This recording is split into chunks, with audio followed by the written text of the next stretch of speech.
Hello दोस्तों, online study में आपका स्वागत है।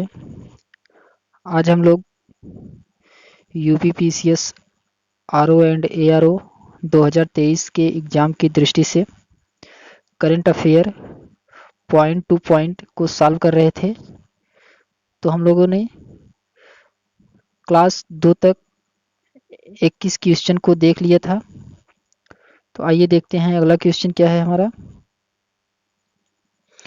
21 क्वेश्चन है, किस देश के राष्ट्रपति को गणतंत्र दिवस समारोह 2023 के लिए अवसर पर मुख्य अतिथि के रूप में आमंत्रित किया गया है? तो किस देश के राष्ट्रपति को गणतंत्र समारोह में 2023 के अवसर पर मुख्य अतिथि के रूप में आमंत्रित किया गया है?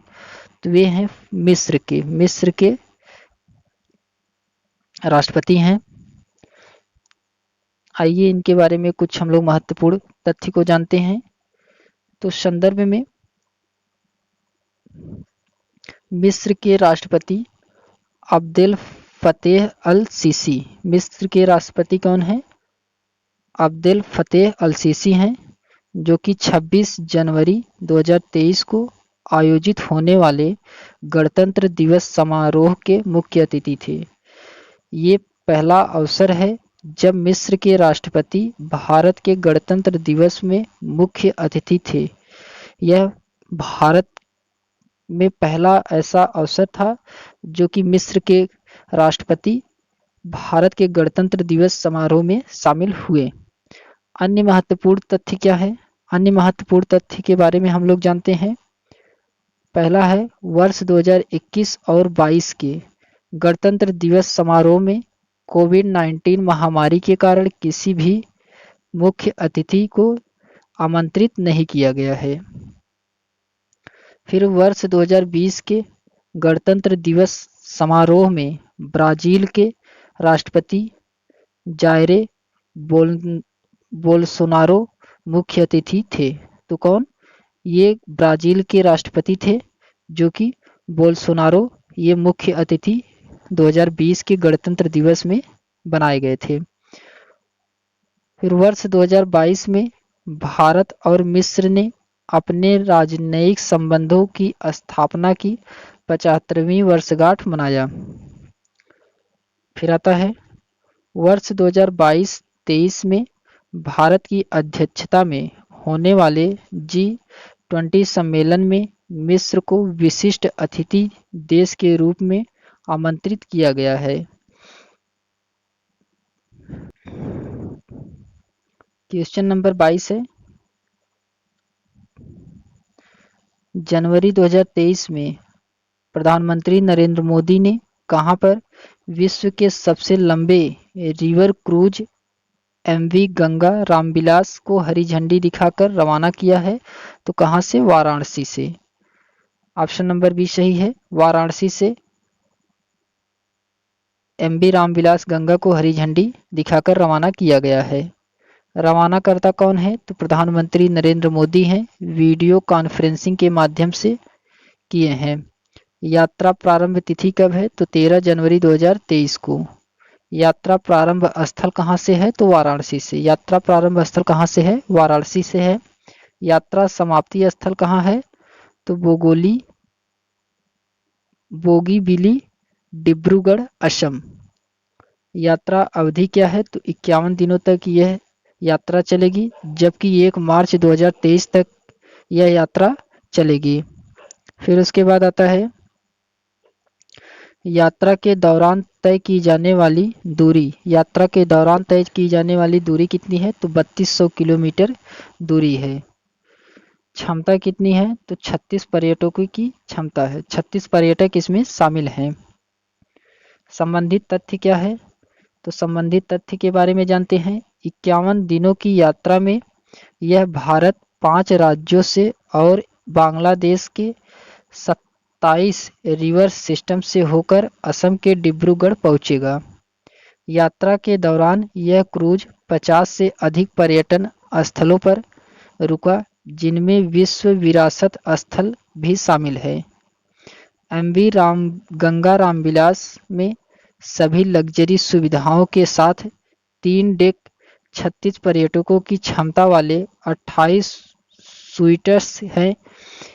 इसकी यात्रा पहली यात्रा में स्विट्जरलैंड के 32 पर्यटक शामिल थे। तो इसकी यात्रा में जो कि स्विट्जरलैंड के 32 पर्यटक शामिल हैं। 13 जनवरी 2023 को प्रधानमंत्री नरेंद्र मोदी ने वाराणसी में टेंट सिटी का भी उद्घाटन किया है।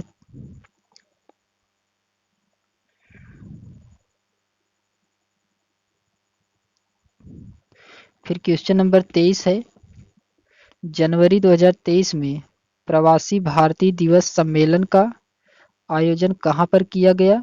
तो यह जो है इंदौर में किया गया था। तो जनवरी 2023 में प्रवासी भारतीय दिवस सम्मेलन का आयोजन कहाँ किया गया था? तो इंदौर में किया गया है। यह 17वां प्रवासी भारतीय दिवस सम्मेलन था। आपसे ये पूछा जा सकता है कि कौन सा प्रवासी भारतीय दिवस था? तो 17वां। आयोजन अवधि क्या है? तो 8 से 10 जनवरी 2023। आयोजन अवधि क्या है? 8 से 10 जनवरी 2023 है। आयोजनकर्ता कौन है? तो विदेश मंत्रालय, भारत सरकार एवं मध्य प्रदेश सरकार। आयोजनकर्ता कौन है? तो विदेश मंत्रालय, भारत सरकार एवं मध्य प्रदेश सरकार के द्वारा आयोजन किया गया है। आयोजन स्थल क्या है? तो आयोजन स्थल जो है इंदौर मध्य प्रदेश। इंदौर मध्य प्रदेश में आयोजन स्थल है। थीम क्या थी? तो प्रवासी अमृतकाल में भारत की प्रगति के विश्वसनीय भागीदार। क्या है? अमृतकाल में भारत की प्रगति के विश्वसनीय भागीदार इसकी थीम है। मुख्य अतिथि कौन है? तो डॉक्टर मोहम्मद इरफान अली। डॉक्टर मोहम्मद इरफान अली मुख्य अतिथि है। गुयाना के ये राष्ट्रपति हैं। कहाँ के? गुयाना के। सम्मिलित अतिथि कौन है? जेंटा मैस्कोरेनाहास, जो कि ऑस्ट्रेलियन संसद के सदस्य हैं। विशेष सम्मानित अतिथि कौन है? तो चंद्रिका प्रसाद संतोखी, जो कि सूरीनाम गणराज्य के राष्ट्रपति हैं। चंद्रिका प्रसाद संतोखी जो कि ये सूरीनाम गणराज्य के राष्ट्रपति हैं। भागीदार कौन है? तो लगभग 70 देशों के 3500 से अधिक प्रवासी भागीदार इसमें बनाए गए हैं। संबंधित तथ्य क्या है? तो सम्मेलन के पहले दिन 8 जनवरी युवा प्रवासी भारतीय दिवस का आयोजन किया गया, जिसका मुख्य विशेष थीम नवाचार और प्रौद्योगिकी में प्रवासी सुविधाओं की भूमिका था। माननीय प्रधानमंत्री नरेंद्र मोदी जी ने 9 जनवरी 2023 को प्रवासी भारतीय दिवस सम्मेलन का उद्घाटन किया था। तो कब? 9 जनवरी 2023 को भारतीय प्रवासी दिवस सम्मेलन का उद्घाटन किया गया था। भारत की यात्रा, भारत की स्वतंत्रता में प्रवासी स्वतंत्रता सेनानियों के योगदान को प्रदर्शित करने के लिए प्रधानमंत्री नरेंद्र मोदी ने आज़ादी का अमृत महोत्सव भारतीय स्वतंत्रता संग्राम में प्रवासी भारतीयों का योगदान विषय पर डिजिटल प्रवासी भारतीय दिवस प्रदर्शनी का उद्घाटन किया है। फिर इस अवसर पर एक स्मारक डाक टिकट सुरक्षित जाएं प्रशिक्षित जाएं जारी किया गया है।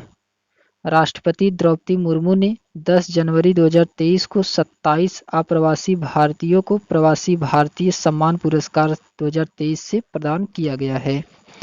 फिर उसके बाद आता है प्रवासी भारतीय दिवस। प्रवासी भारतीय दिवस के बारे में हम लोग जानते हैं। 9 जनवरी 1915 को महात्मा गांधी दक्षिण अफ्रीका से भारत वापस आए थे। इस दिन को चिन्हित करने के लिए वर्ष 2003 में प्रवासी भारतीय दिवस सम्मेलन की शुरुआत की गई थी। तो महात्मा गांधी के दक्षिण अफ्रीका से भारत आने के उपरांत 9 जनवरी को प्रवासी दिवस मनाया जाता है। यह जो है 2003 से इसकी शुरुआत की गई है। पहला प्रवासी भारतीय दिवस 9 जनवरी 2023 को नई दिल्ली में आयोजित किया गया था। वर्ष 2015 से एक संशोधित प्रारूप के तहत प्रवासी भारतीय दिवस सम्मेलन प्रति 2 वर्ष में एक बार आयोजित किया जाता है। क्वेश्चन नंबर 24 है, जनवरी 2023 में केंद्रीय मंत्रिमंडल ने राष्ट्रीय रहित hydrogen mission national green hydrogen mission को मंजूरी प्रदान की है। इससे संबंधित निम्न कथनों पर विचार कीजिए।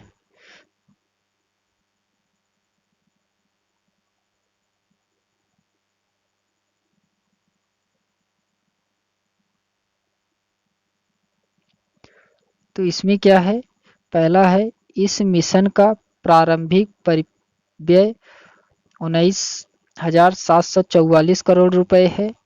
दूसरा है इससे प्रतिवर्ष कम से कम 5 मिलियन मीट्रिक टन की रहित हाइड्रोजन उत्पादन क्षमता का विकास होगा। तीसरा है इससे ग्रीन हाउस गैस उत्सर्जन में प्रतिवर्ष लगभग 50 मिलियन मीट्रिक टन की कटौती की संभावना है। राष्ट्रीय रहित हाइड्रोजन मिशन के संदर्भ में कौन सा विकल्प सही है? तो कौन सा इसमें विकल्प सही है? इसमें जो है सभी कथन सही हैं। इसमें सभी कथन सही हैं, ऑप्शन नंबर डी सही है। आइए राष्ट्रीय रहित हाइड्रोजन मिशन के बारे में जानते हैं। मंजूरी तिथि क्या है? 4 जनवरी 2023 को मंजूरी मिली थी। मंजूरी प्रदाता कौन है? तो केंद्रीय मंत्रिमंडल के द्वारा मंजूरी दिया गया था। प्रारंभिक परिव्यय क्या है? तो 19,744 करोड़ रुपए। उद्देश्य क्या है? तो भारत को हरित हाइड्रोजन और इसके सहायक उत्पादों के उत्पादन में उपयोग और निर्यात के लिए एक वैश्विक हब बनाना है। मिशन के संबंध में परिणाम 2030 तक क्या है? तो लगभग 125 गीगावाट GW की संबंध अक्षय ऊर्जा क्षमता वृद्धि एवं प्रतिवर्ष कम से कम 5 मिलियन मीट्रिक टन MMT की हरित हाइड्रोजन उत्पादन क्षमता का विकास। फिर आता है ग्रीन हाउस गैस उत्सर्जन में प्रतिवर्ष 50 मिलियन मीट्रिक टन MMT की कमी करना है। फिर उसके बाद आता है 8 लाख करोड़ रुपए से अधिक का निवेश करना है। 6 लाख से अधिक रोजगार का सृजन करना है। फिर आता है 1 लाख करोड़ रुपए से अधिक मूल्य के जीवाश्म ईंधन के आयात में कमी है। इसमें महत्वपूर्ण मिशन और बिंदु या घटक क्या हैं? तो हरित हाइड्रोजन संक्रमण कार्यक्रम के लिए रणनीतिक हस्तक्षेप क्या है, इसमें देखते हैं। इसके अंतर्गत 2 वित्तीय प्रोत्साहन मंत्र बनाए गए हैं। पहला, इलेक्ट्रोलाइजर का घरेलू विनिर्माण। दूसरा है हरित हाइड्रोजन का उत्पादन। तो strategic hydrogen innovation partnership SHIP, इसके तहत अनुसंधान एवं विकास के लिए सार्वजनिक निजी भागीदारी की सुविधा प्रदान की जाएगी। फिर उसके बाद आता है green hydrogen hub. Green hydrogen hub के बारे में जानते हैं। बड़े पैमाने पर उत्पादन और या हाइड्रोजन के उपयोग में सक्षम क्षेत्रों की पहचान की जाएगी और उन्हें ग्रीन हाइड्रोजन हब के रूप में विकसित किया जाएगा। फिर नीतिगत ढांचा पॉलिसी फार्मवर्क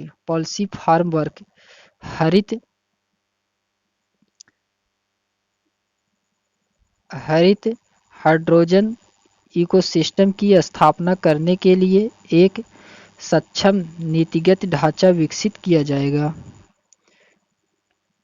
इस मिशन के तहत समावित कौशल विकास कार्यक्रम चलाया जा रहा है।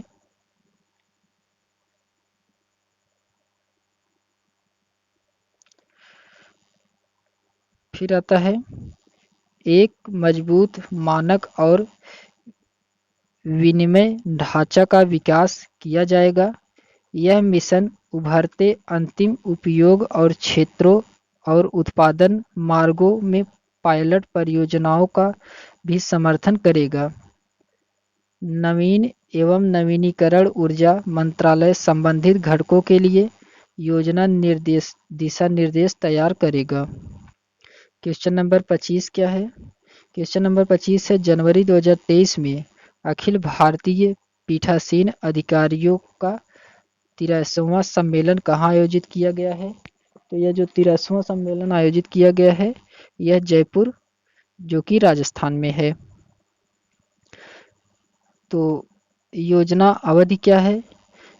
11 से 12 जनवरी 2023। योजना स्थल क्या है? जयपुर राजस्थान। उद्घाटनकर्ता कौन है? तो उपराष्ट्रपति जगदीप धनखड़ के द्वारा उद्घाटन किया गया था। अन्य महत्वपूर्ण तथ्य क्या है इसमें?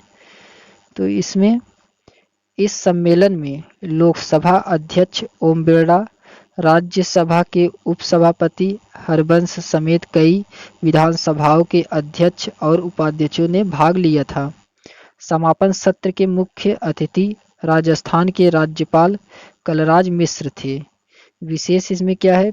पीठासीन अधिकारियों का पहला सम्मेलन वर्ष 1921 में शिमला में आयोजित हुआ था। क्वेश्चन नंबर 26 है, जनवरी 2023 में जल पर राज्य मंत्रियों के पहले अखिल भारतीय वार्षिक सम्मेलन वाटर विजन 2047 का आयोजन कहाँ पर किया गया है? तो यह भोपाल जो कि मध्य प्रदेश भोपाल में किया गया है।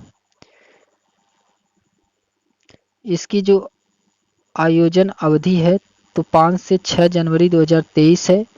आयोजनकर्ता हैं जल शक्ति मंत्रालय भारत सरकार। आयोजन स्थल है भोपाल मध्य प्रदेश। उद्देश्य क्या है? अगले 25 वर्षों के लिए वाटर विजन पर विचार विमर्श करना है। अन्य महत्वपूर्ण तथ्य क्या है इसमें? इसमें अन्य महत्वपूर्ण तथ्य है कि सम्मेलन के दौरान 2047 के लिए विभिन्न चुनौतियों और लक्ष्यों पर एक पूर्ण सत्र और 5 विषयगत सत्र आयोजित किए गए हैं। इस सम्मेलन के सम्मान में सभी राज्यों में वाटर विजन पार्क स्थापित करने का प्रस्ताव रखा गया है। क्वेश्चन नंबर 27 है, जनवरी 2023 में किस रेलवे स्टेशन को भारतीय खाद्य संरक्षक एवं मानक प्राधिकरण द्वारा 5 स्टार रेटिंग प्रमाणन के साथ ईस्ट राइट स्टेशन से सम्मानित किया जाएगा? तो कौन है?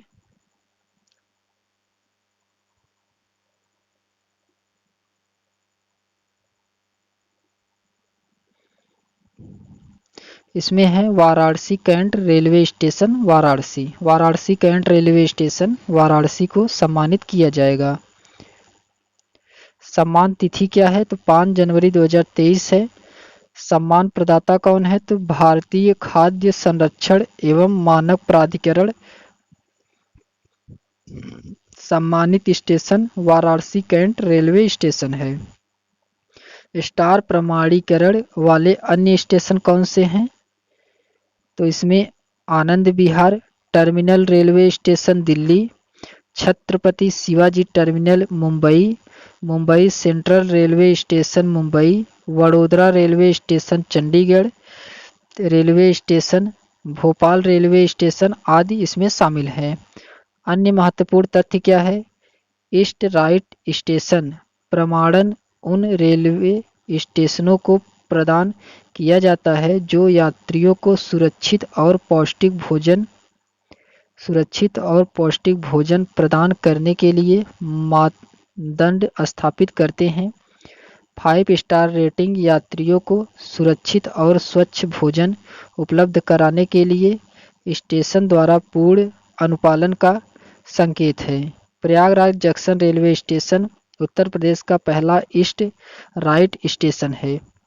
तो प्रयागराज जंक्शन रेलवे स्टेशन जो है यह पहला ईस्ट राइट स्टेशन है। क्वेश्चन नंबर 28 है, जनवरी 2023 में राष्ट्रीय जीनोम संपादन एवं प्रशिक्षण केंद्र का उद्घाटन कहाँ पर किया गया है? तो ये जो है मोहाली में किया गया है। इसका उद्घाटन तिथि क्या है? तो 5 जनवरी 2023 है। उद्घाटनकर्ता कौन है? डॉक्टर जितेंद्र सिंह हैं जो कि केंद्रीय विज्ञान और प्रौद्योगिकी राज्य मंत्री स्वतंत्र प्रभार हैं। उद्घाटन स्थल क्या है? तो मोहाली पंजाब जो कि राष्ट्रीय कृषि खाद्य एवं जैविक प्रौद्योगिकी संस्थान परिसर में। कार्य क्या है इसका? इसका कार्य है क्षेत्रीय ज़रूरतों को पूरा करने के लिए क्रिप्सर-कैस सहित विभिन्न जीनोम संपादन विधियों को अनुकूलित करना, युवा शोधकर्ताओं को प्रशिक्षण और मार्गदर्शन प्रदान करना अन्य महत्वपूर्ण तथ्य हैं। इस अवसर पर डॉक्टर जितेंद्र सिंह ने खाद्य और पोषण सुरक्षा 2023 पर 4 दिवसीय अंतर्राष्ट्रीय सम्मेलन IFANS का उद्घाटन किया है। फिर उसके बाद आता है क्वेश्चन नंबर 29। जनवरी 2023 में भारत के सबसे बड़े हॉकी स्टेडियम का उद्घाटन कहाँ पर किया गया है? तो राउरकेला में इसका उद्घाटन किया गया है। भारत के सबसे बड़े हॉकी स्टेडियम का उद्घाटन किया गया है। तो उद्घाटन तिथि क्या है? 5 जनवरी 2023 है। उद्घाटन करता है नवीन पटनायक, मुख्यमंत्री उड़ीसा। नवीन पटनायक जो कि मुख्यमंत्री उड़ीसा के हैं। उद्घाटन स्थल क्या है? तो राउरकेला है, जो कि उड़ीसा में है। स्टेडियम का नाम क्या है? तो बिरसा मुंडा अंतर्राष्ट्रीय हॉकी स्टेडियम। निर्माण लागत क्या है? तो लगभग 261 करोड़ रुपए खर्च किया गया है। दर्शक क्षमता कितनी है? तो 20,000। दर्शक क्षमता कितनी है? तो इसमें 20,000 है। निर्माणकर्ता कौन है? तो उड़ीसा औद्योगिक अवसंरचना विकास निगम, इसके द्वारा निर्माण किया गया है। और इसमें अन्य महत्वपूर्ण तथ्य क्या है? तो उड़ीसा में 13 जनवरी 2023 से FIH पुरुष हॉकी विश्व कप 2023 का आयोजन किया गया है। कुल 44 मैचों से 20 मैचों का आयोजन इसी स्टेडियम में तथा शेष मैचों का आयोजन कलिंगा स्टेडियम और भुवनेश्वर में किया जाएगा। क्वेश्चन नंबर 30 है। जनवरी 2023 में राष्ट्रपति द्रौपदी मुर्मू ने कहां पर एक संविधान उद्यान का उद्घाटन किया है? तो यह जो है राजभवन जयपुर में संविधान उद्यान का उद्घाटन किया गया है। उद्घाटन तिथि क्या है? तो उद्घाटन तिथि 3 जनवरी 2023 है। उद्घाटन स्थल है राजभवन जयपुर। उद्घाटन करता है तो राष्ट्रपति द्रौपदी मुर्मू। इसमें अन्य महत्वपूर्ण तथ्य क्या है? तो राष्ट्रपति ने राजभवन में मयूर स्तंभ, राष्ट्रीय ध्वज पोस्ट का भी उद्घाटन किया है। उन्होंने महात्मा गांधी और महाराणा प्रताप की प्रतिमा का भी अनावरण किया है। फिर उसके बाद हम लोग क्वेश्चन नंबर 31, ये हम लोग नेक्स्ट वीडियो में देखेंगे। आज बस इतना ही।